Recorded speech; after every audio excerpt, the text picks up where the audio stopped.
A dried heliconia husk has been fastened onto flower foam, and a ceramic base, much smaller than the last, is the container that we're working in. You could use pot tape, which is the roll that I'm holding at the moment, to fasten the foam to the container base. But if you do use this, always make sure that it is concealed. Don't bring it right down over the lip of the bowl. The heliconia husk has been fastened with 1.25 or 18 gauge wire. This is dried fungi, which has also been wired. The wire has been pierced through, returned down, and then forked into the foam. This is giving a layering effect. If we had them one underneath the other, then it would be called shadowing. But because this follows steps, it's a layering base. Now all of the work so far is contained within the base of the design. There's no height at this particular stage. If you need to manipulate leaves, this is a large ivy leaf, you could perhaps wire across the vein of the leaf. This is a leaf shine that's being added, green and gold in the colour, so it's colourised as well as being shined. These are always design options, but they do give interesting textures to the design. The form of the heliconia gives an exciting aspect to this arrangement. It's unusual, it's gnarled, it's very woody, it's very textured, and here we have the shiny contrast. All optional. You could go within all the woods. We mentioned the bark on the last arrangement, so it depends which way you want to bring the surface areas. These are two of the different colours that you could possibly use, readily available through sundry houses. The foam is fully soaked. Make sure the writing's always up. Set the foam into perhaps a bucket of water and allow it to soak at its own pace until the top of the foam's level with the water. It's very important that you don't have air pockets in the foam. This is Molucella balm, also known as Malacca balm, and it's being placed, and you've got a stem of lilies which has also been inserted. Notice the foliage has been stripped because you have the foliage of the balm, and in contrast you have the plain stem of the lily. The lily is looking downwards.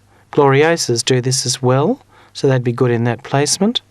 Looking down to the interest area, which is the area that we're working on now.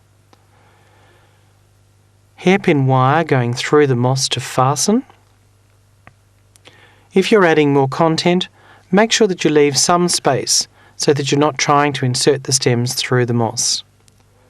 Now these gerbras are the most vibrantly coloured component in this design, and they're going to be incorporated right at the base. There's a wiring technique so that you have total support and tilt of the head. That's extremely important. Parafilming option if you need to fasten the wire. If the stem's quite short, more than likely you won't need to use the parafilm. They're placed and stepped like the fungi. Similar comparison. The fungi being darker, it's not as noticeable, but you can certainly see that strength of placement and colour at the base. The forms are dominant, the shapes, within the overall form. Now I'm showing some design options here. You could flow out to the front. If you did, you may flow to the back. It depends. You've got enough counterbalance because of the height of the Molucella balm. This design would be very interesting in corporate offices. The base must hold enough water, but it is an exciting modern design that would certainly suit an interesting decor.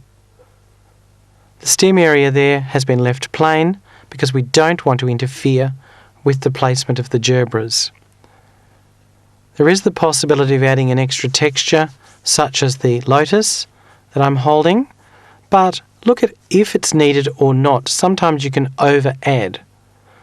Now you have the lily looking down towards the gerbras, the stepping structure, working up to the balm. Now let's see if we can place these and if they work within the design. So the first pod is quite close to the foliage of the balm. Second one is larger, so it's actually following a similar placement in stepping to that of the gerbras. Now provided we're not too close, it works.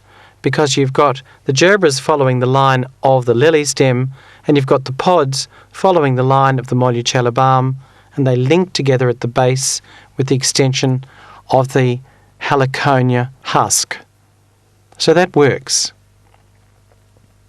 That's enough in this design. Clean off your bench. Always give a design like this a clear aspect of viewing. It deserves a good background, and that will offset the design.